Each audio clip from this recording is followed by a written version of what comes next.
e Deus finalmente abençoou. Amém? Hoje, o título da ministração de hoje é Quando a alma cansa a crise de um profeta. Amém? Abra suas Bíblias comigo no livro de 1 Reis, no capítulo 19, versículo 3 até o versículo 8. Amém, Jesus. 1 Reis, capítulo 19, versículo 3.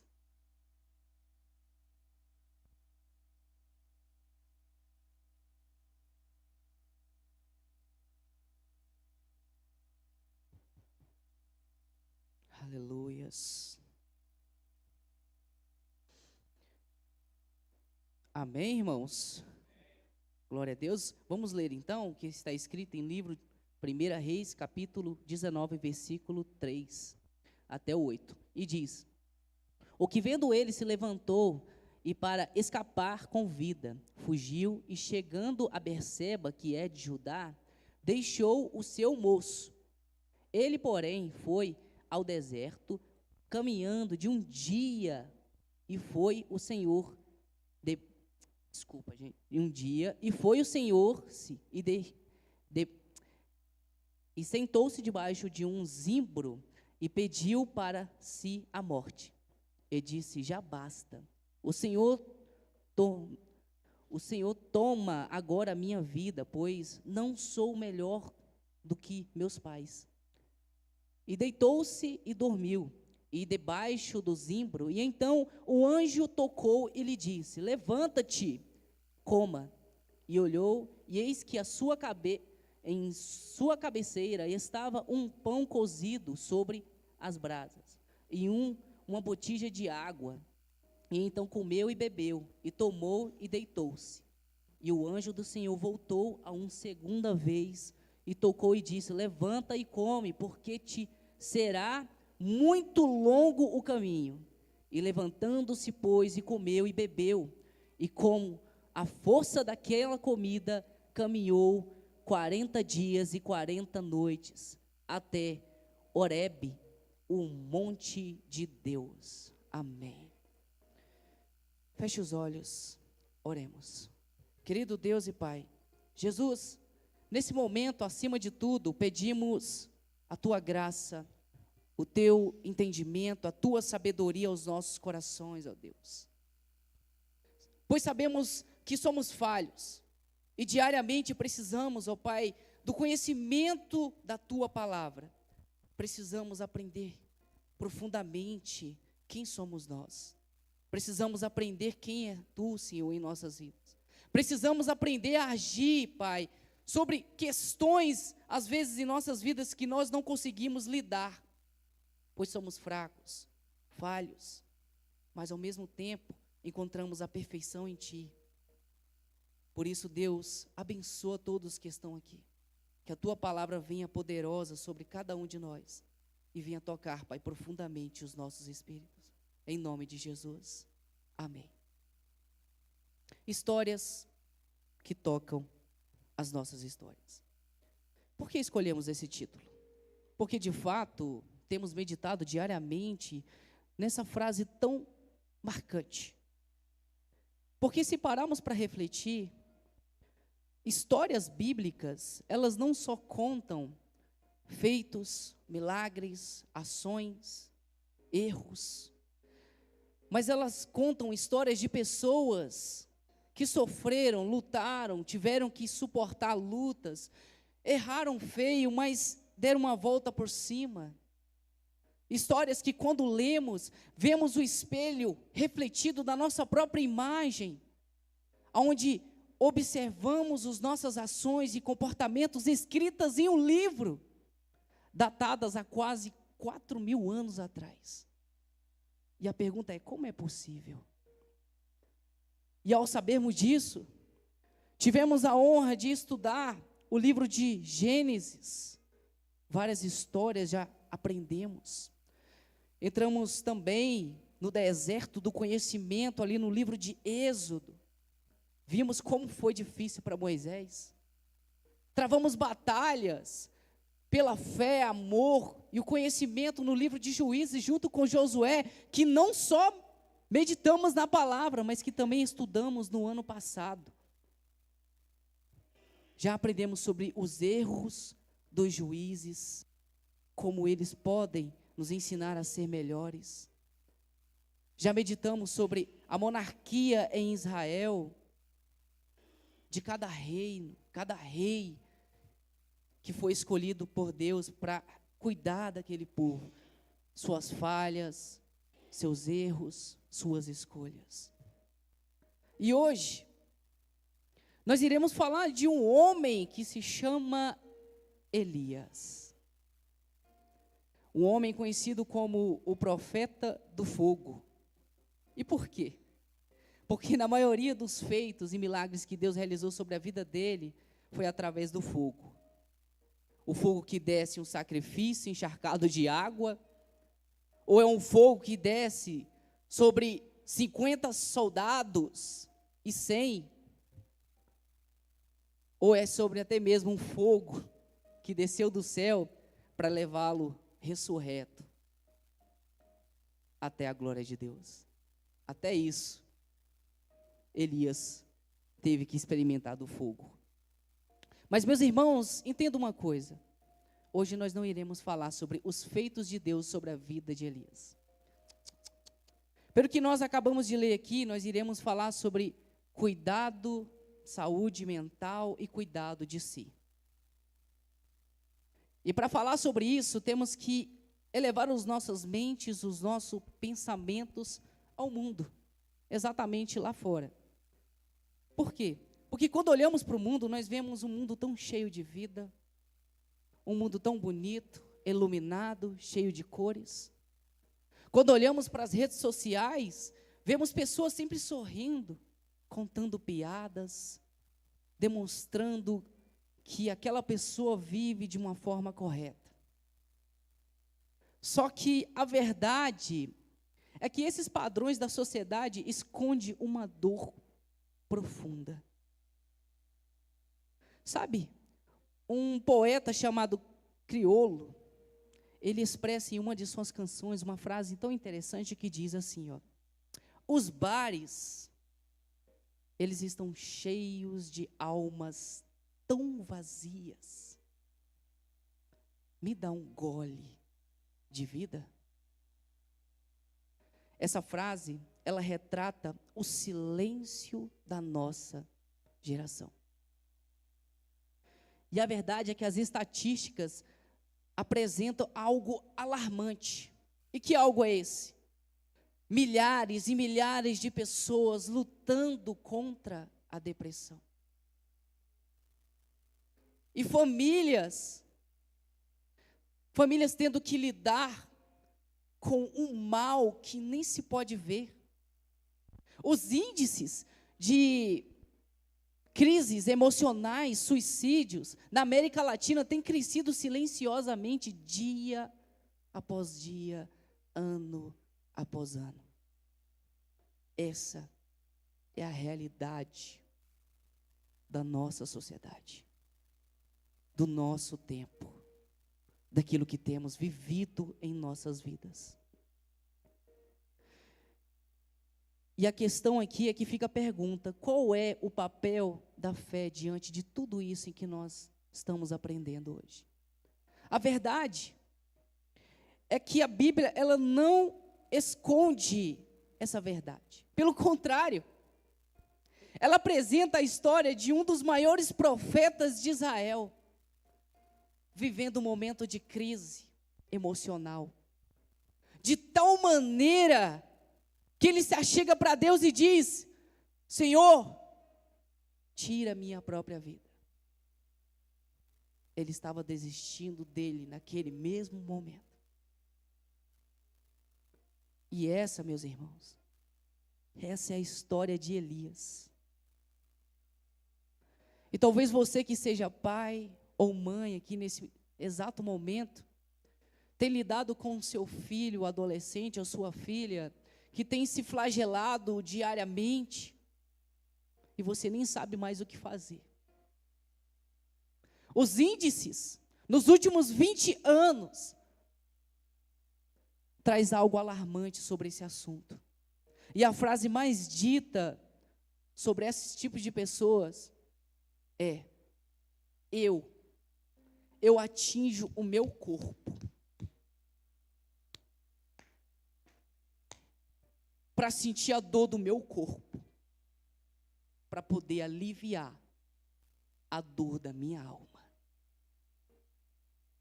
Que verdade dolorosa, né, irmãos? Como é que a gente trata de uma dor que não é física, mas é uma dor que vem da sua alma? Como fazemos isso? Então é sobre isso que nós iremos meditar hoje. Como nós podemos aprender com a história de Elias. Amém?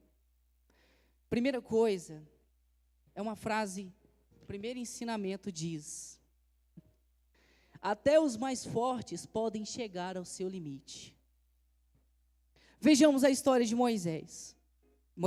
Elias, desculpa.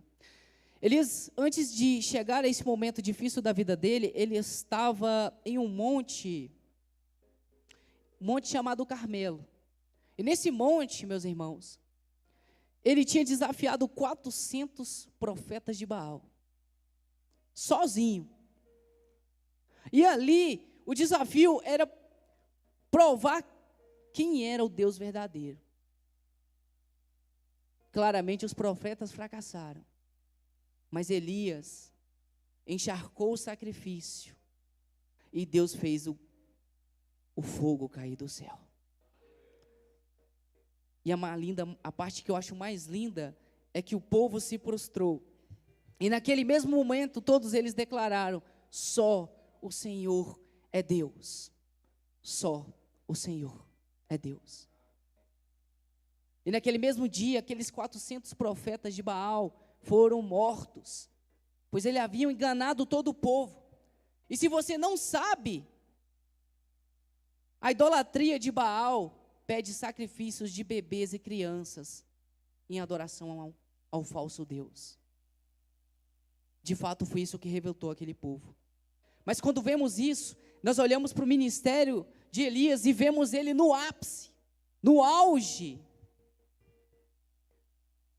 E de repente, uma mulher chamada Jezabel, esposa do rei de Israel, Acabe, a sacerdotisa daqueles profetas, manda uma ameaça dizendo: hoje eu farei com você o que você fez com os meus profetas. E Elias foge, com medo, com o rabinho entre as pernas. E o texto bíblico diz que ele se encostou em uma árvore chamada imbro, e ali ele pede a própria morte. A questão aqui, meus irmãos, é que nós não devemos olhar para esse texto com um olhar de julgamento, dizendo: Elias, como assim? Pelo contrário, devemos olhar com um olhar de autoexame, olhando para a história de Elias e olhando para a nossa própria história. Porque quando vemos esse texto, é que nós aprendemos uma verdade pura e dolorosa. Quer ouvir essa verdade? Olha o que ela diz: as experiências espirituais fortes não nos tornam imunes ao sofrimento emocional. A sua fé, ela não garante o livramento da dor. Ou seja, meu irmão, a sua experiência, a sua fé, aquilo que você tem no seu coração, que é seu e Deus, ela não impede de você passar pelo sofrimento, enfrentar dores, lutas na sua vida. Vemos isso em histórias de muitos homens bíblicos, e um dos últimos, que nós aqui mesmo meditamos, era o próprio Davi, um homem que falhou, se prostrou, chorou, se humilhou, clamou pela vida do filho. Essa é a história de um homem que é segundo o coração de Deus. Então imagina você aí, meu irmão.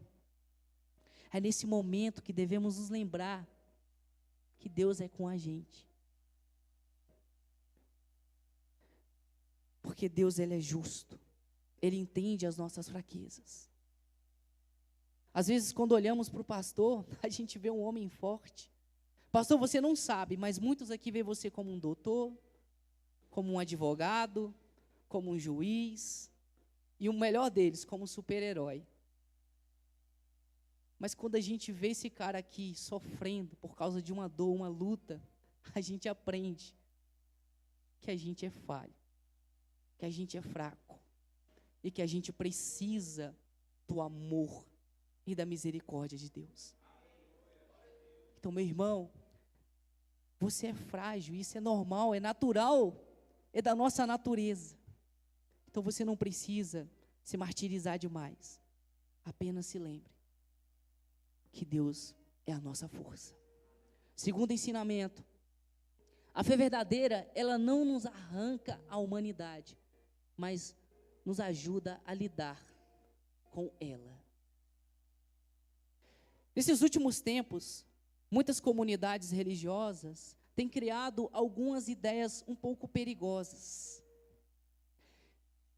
Essas ideias são como, por exemplo, crente não entra em desespero. Isso é falta de fé. Isso é ataque espiritual. Ou seja, quando você vê um adolescente, um jovem sofrendo de depressão, a gente olha para aquilo e fala, não, é falta de fé. Falta de esperança. É falta de Deus. É coisa do diabo. Mas, meus irmãos, tem questões espirituais que é mais questões humanas do que espirituais. É algo natural de nós. Essa dor, essa fraqueza, isso que você está sentindo, é normal. Isso vem de cada um de nós. Nós não devemos esfriar na nossa fé, mas permanecer firme. Por isso, meus irmãos, tem questões que, como por exemplo, saúdes mentais, que eu quero citar para vocês. Algumas delas são emoções, memórias, histórias de vida, corpo, química do cérebro, traumas, pressões da vida. Ou seja, cada um desses temas é algo natural de nós. Talvez a sua história seja uma história um pouco traumatizante. Talvez você não tenha se agradado do seu corpo, assim como eu às vezes olho no espelho e falo, por quê, pai? Por que às vezes eu tenho que ser vesgo? E essa cicatriz, mas isso não me esmorece, irmão, não. Pelo contrário. Isso não tira o que de fato é importante em mim. Eu sou importante para Deus, assim como você também é. Então para de ficar olhando para as falhas de você. Olha para as coisas lindas que Deus colocou em você. A fé saudável, ela cria santidade, sentido e esperança. É o que isso, a fé verdadeira faz. Já uma fé doente, ela cria culpa e vergonha. Uma fé doente, ela só julga, condena, ela só se machuca.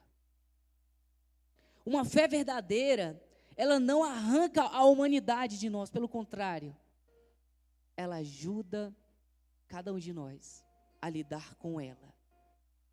Uma fé verdadeira, meus irmãos, ela não elimina o sofrimento, ela não garante a ausência da dor na sua vida. Pelo contrário, ela garante a presença de Deus em todos os momentos da sua vida. Você está entendendo? A sua fé não é a falha aí. Não. A dor que você está sentindo, isso que você está sentindo agora é normal. Não é falta de fé. A questão aqui é que nós devemos aprender é usar essa fé a favor de nós mesmos, nos aproximando de Deus, porque Ele é a nossa verdadeira força. Amém? Vejamos agora o terceiro ensinamento diz: Deus, Ele não repreende Elias, Deus cuida de Elias. Olha, nesse refrão que nós acabamos de ler aqui, nós percebemos algo interessante. Deus, Ele não chega para Elias, Vinícius, e fala: ora, homem, tenha fé, reaja, pare de reclamar. Não, meus irmãos, não, Deus não faz isso. Deus, Ele envia o anjo sem falar, sem fazer nada, Ele só diz: levanta, come e beba. Elias come, Elias bebe, Elias descansa. E isso traz uma verdade tão pura que às vezes nós não percebemos. Deus, Ele cuida de nós até mesmo diante das nossas dores. Até mesmo diante desse seu sofrimento. Talvez nem era para você estar aqui hoje, mas você está. Porque Deus cuidou de você. Deus te trouxe aqui, meu irmão, para viver as promessas do Senhor para a sua vida. E, seguindo em frente, Deus, Ele entende que algo, às vezes, a alma cansada precisa descansar. E isso aqui é verdade. Nós não percebemos que, às vezes, uma alma cansada, ela precisa de descanso. Às vezes, a gente força a barra demais. Às vezes, a gente quer algo desesperador, para agora, é para já. E a gente não espera o tempo de Deus. E o desespero vem, a ansiedade também. E, às vezes, a gente não espera. E, às vezes, a gente cansa. E, às vezes, a gente não aguenta. E é nesse momento que antes de qualquer sermão, Deus, Ele nos traz esperança. Antes de qualquer correção, Deus, Ele oferece sustento. Isso revela algo para cada um de nós. Que Deus, meus irmãos, Ele cuida do ser humano de forma integral. Ou seja, 24 horas por dia. Ou seja, Deus, Ele não está contigo só na dor. Deus, Ele está contigo na alegria. Deus, Ele não está contigo só na alegria. Deus, Ele está contigo também na dor. Deus, Ele está contigo em todo momento, em toda circunstância. Não importa a provação, a dor, a luta que você esteja enfrentando. Deus sempre vai dizer: filho, eu estou aqui com você para o que der e vier. E nós vamos juntos vencer cada uma dessas provações, dessas lutas, dessas dores, juntos, porque eu sou contigo, eu sou a tua força, eu sou a tua graça, e eu serei contigo para o que der e vier. Em nome de Jesus. Você crê nisso? Diga amém. Que assim seja, Senhor, nas nossas vidas. Quarto ensinamento diz: cuidado para que a dor não distorça a sua visão da realidade. Elias disse: Senhor, eu estou sozinho. Mas isso não era verdade, meus irmãos. Deus, Ele havia dado uma resposta para Elias. Elias, você não está sozinho. Não mataram todos os profetas. Ainda existe 7.000 lá em Israel. Ou seja, isso revela que Deus, Ele está cuidando de nós antes mesmo que a gente perceba algo. Às vezes nós estamos reclamando sobre algo e Deus está aqui, já está trabalhando. E é tão engraçado, Lilian, que às vezes você pede algo para Deus e Deus está aqui: ô filho, eu já até estou trabalhando. E logo, logo está nas suas mãos o projeto. É assim que Deus trabalha, meu irmão. Deus, Ele nunca é pego de surpresa. Ele sabe tudo antes que aconteça.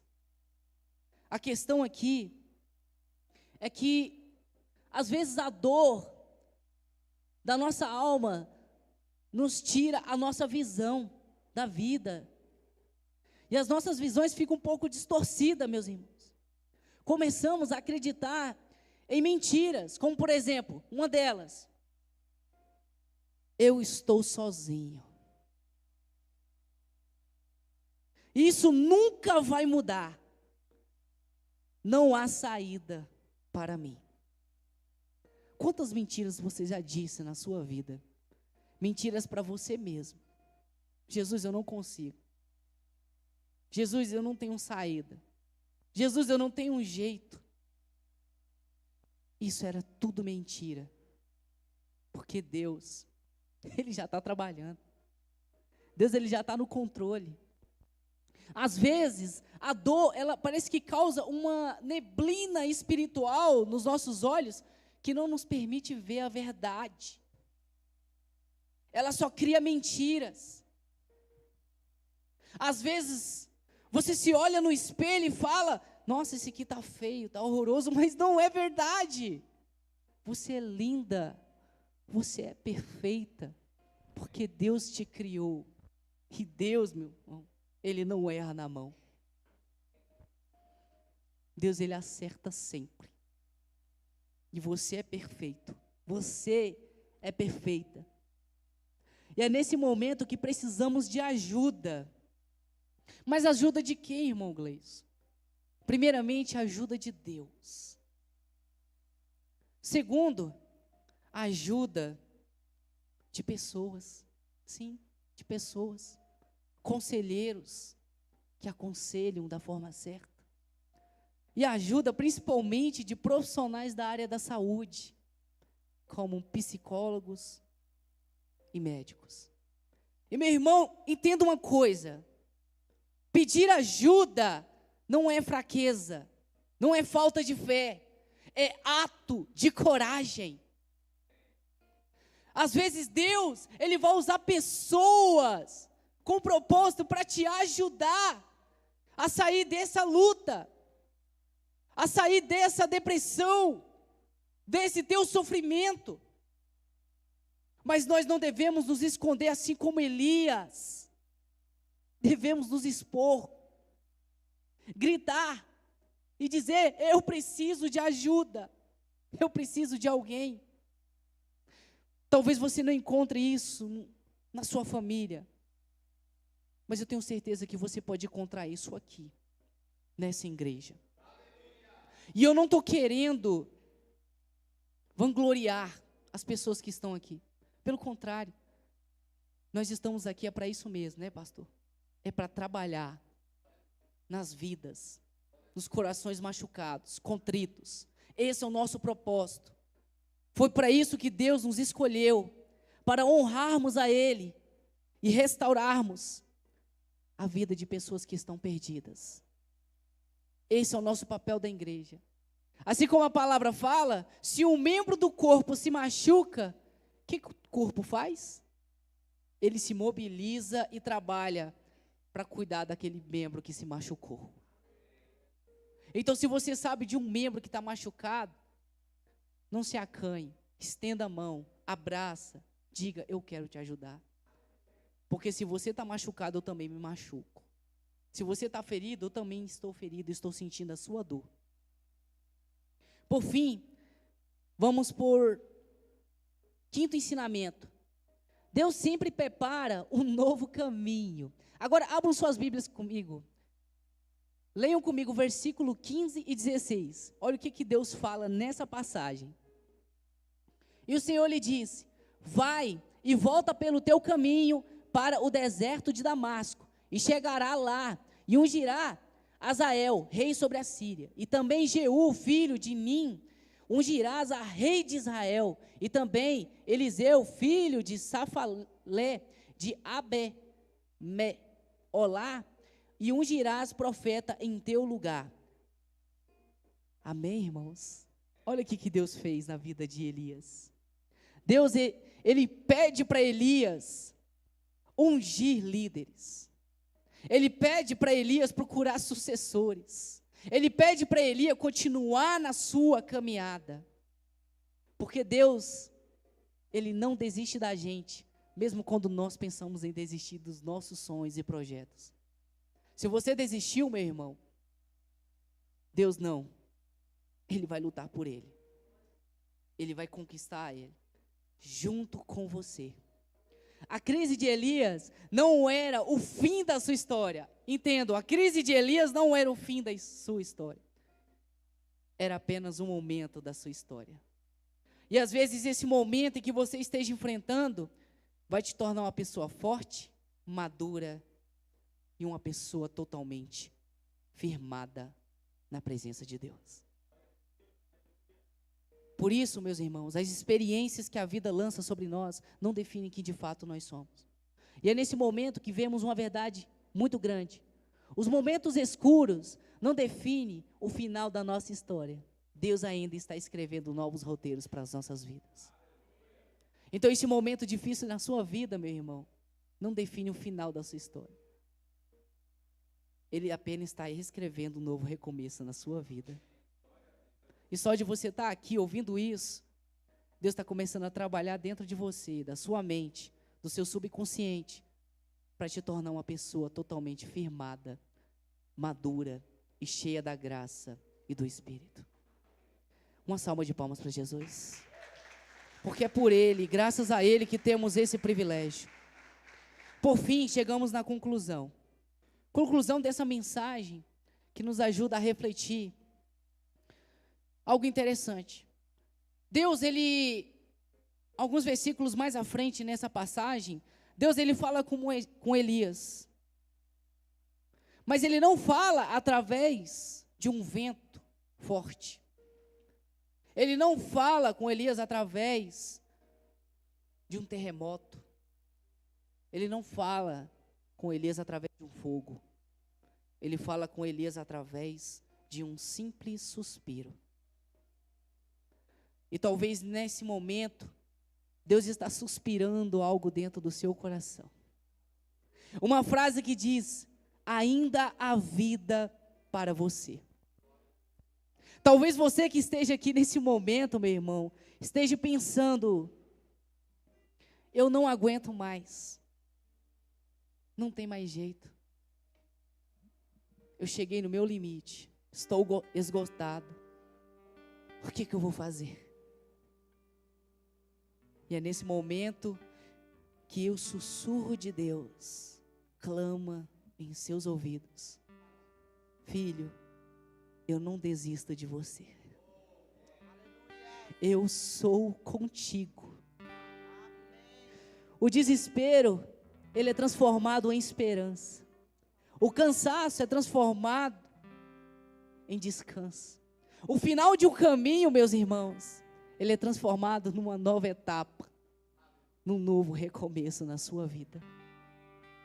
Essa tristeza que você está sentindo agora, ela não vai tirar aquilo que Deus colocou em você. Promessas e promessas arquivadas estão sendo preparadas para cada um de vocês. Por isso não tenha medo. Não se esconda como Elias se escondeu. Procure ajuda. Procure a Deus, porque Ele é o Deus da vida.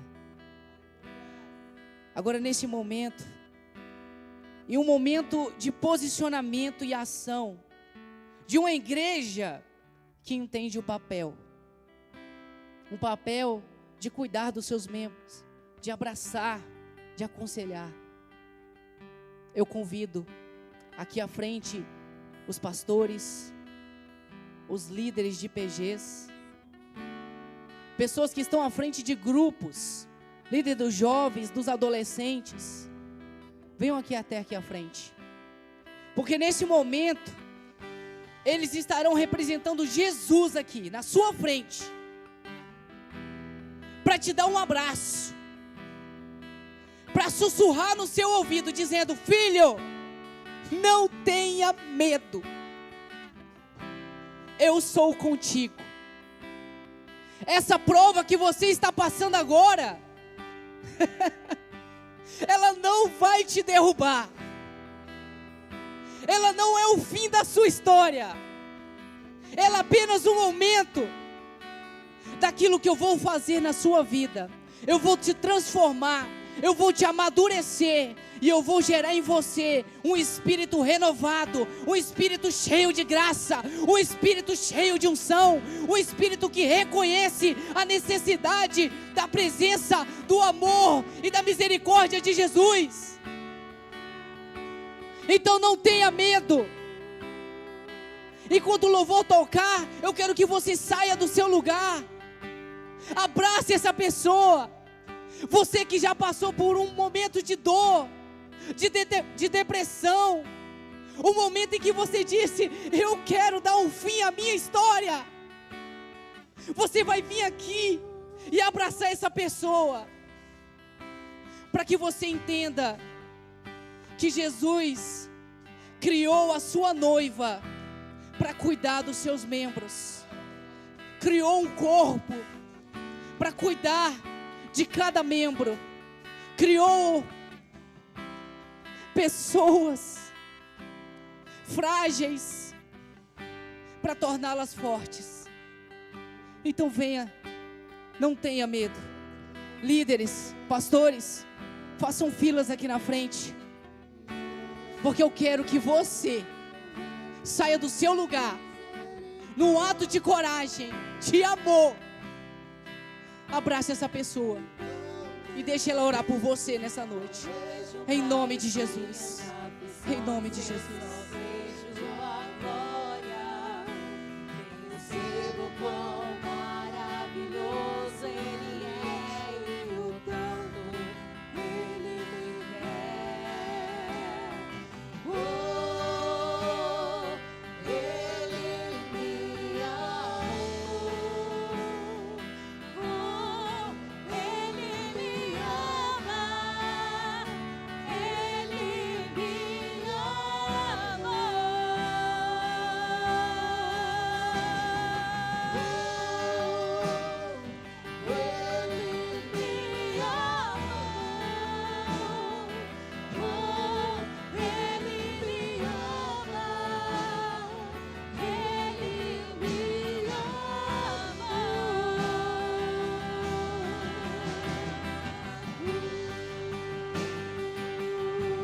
Querido Deus e Pai, é diante de Ti, Jesus, que apresentamos as nossas fraquezas.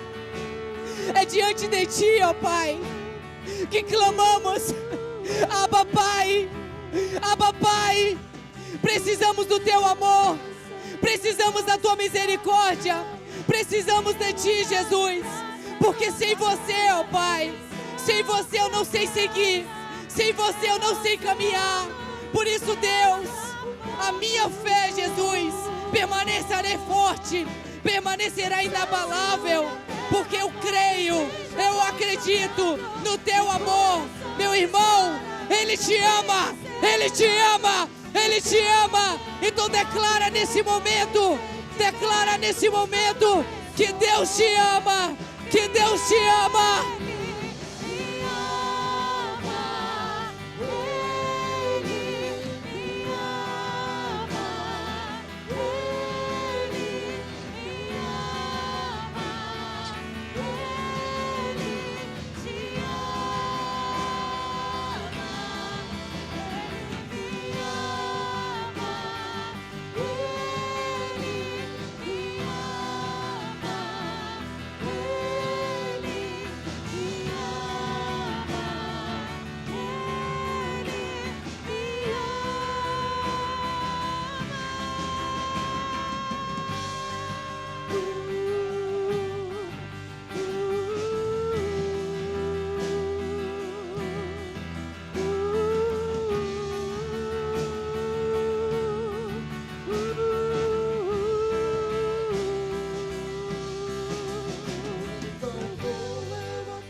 Louvado seja o Senhor.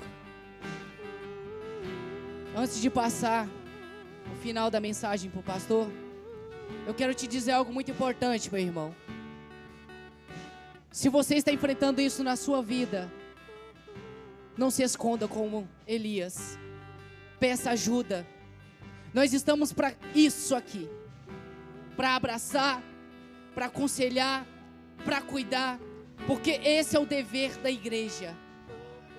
É para isso que Deus nos escolheu. Por isso, abra o seu coração. Não pense que essa dor, esse sofrimento é falta de fé, não é.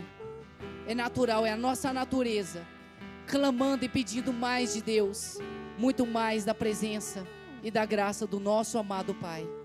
Em nome de Jesus, uma salva de palmas para o nosso Senhor e Salvador. Louvado seja a Ti, Senhor.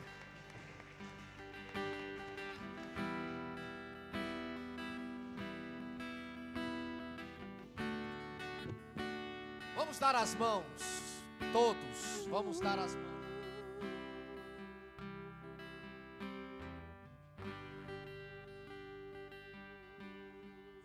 Oh, aleluias, aleluias. Você crê que o Senhor te ama? Diga para o irmão que está do seu lado: Jesus te ama. Oh, aleluias. Ele nos ama. Ele nos ama muito. Te ama muito, Gabriel. Tem um propósito na sua vida, Marlene, na sua família. Deus nos ama. Deus nos ama. Vamos cantar no nome de Jesus. Ele me ama.